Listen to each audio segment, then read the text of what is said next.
हे hi guys, कशात तुम्ही? तर आज आम्ही चाललोय कालरा केव्हला. तसं तर आम्हाला मॉर्निंगलाच निघायचं होतं, पण आमच्यामधील एका व्यक्तीला ऑफिसला जावं लागलं. तुम्हाला तर माहिती आहे, कॉर्पोरेट मजदूर. एक कॉल आला की जावं लागतं. मग काय, तो गेला जॉबला, त्याने 2 तासात काम निपटवलं.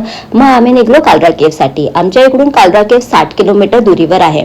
कालरा केव्ह हे मी गुगलवरती सर्च केलं होतं. ऍक्च्युली त्या लोकेशनला मी पहिले गेले होते, पण त्याला एकविराई असं म्हणून ओळखलं जात होतं. पहिलं मला नव्हतं माहिती की त्यालाच कालरा केव्ह म्हणतायत म्हणून. मग माझ्या मित्रांनी सांगितलं एकविराई आणि कालरा केव्ह एकच आहे. आणि मी ऑलरेडी आम्ही सगळे जाऊन आलो होतो, पण आमच्यामधली एक व्यक्ती नव्हती गेलेली. तर आम्ही डिसाईड केलं पहिले लोहगडला जाऊ, पण ती म्हटली की मला पण देवीचे दर्शन करायचंय. मग आम्ही निघालो कालरा केव्हसाठी.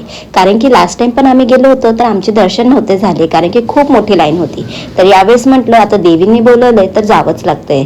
मग काय आम्ही निघालो कालरा केव्हसाठी. तुम्ही इथलं नेचर बघू शकता, कसं वातावरण आहे. आणि खूप थंडीचा टाइम आहे म्हणून एवढं काय ऊन लागत नाहीये. मग जाता जाता आम्हाला आठवलं आम्ही की नाश्ता वगैरे केला नव्हता. मग थोडंसं काही खाल्लं पिल्लं आणि परत केलं आपल्या प्रवासाला सुरू.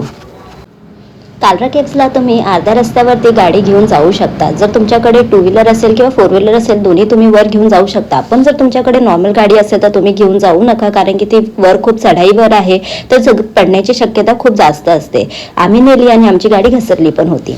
मग काय, आम्ही गाड्या तिकडे पार्क केल्या आणि केलं चढायला स्टार्ट. चढता चढता तिकडे आम्ही खूप सारं शॉपिंग वगैरे पण बघितल्या आणि खूप साऱ्या गोष्टी पण बघितल्या. तुम्ही बघू शकता इथे एक कॅट पण आहे, जी अशी खूप सुंदरशी दिसत आहे, जी की ओनली 150 आहे, पण ती खूप सुंदर होती. मग काय, आम्ही चढायला स्टार्ट केलं आणि थोडं चढल्यावरच आम्ही दमलो.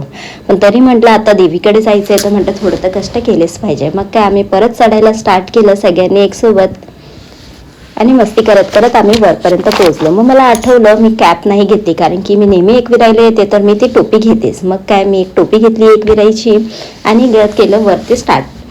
हे बघा, आम्ही पोहोचलो वरपर्यंत. तुम्ही बघू शकता इथे कालरा केव्ह आणि देवीचं मंदिर आहे. ते पण खूपच सुंदर दिसतंय आणि खूपच सुंदर वातावरण आहे. आणि माझ्या फ्रेंड्सचे चेहरे पण खूपच छान दिसत आहेत.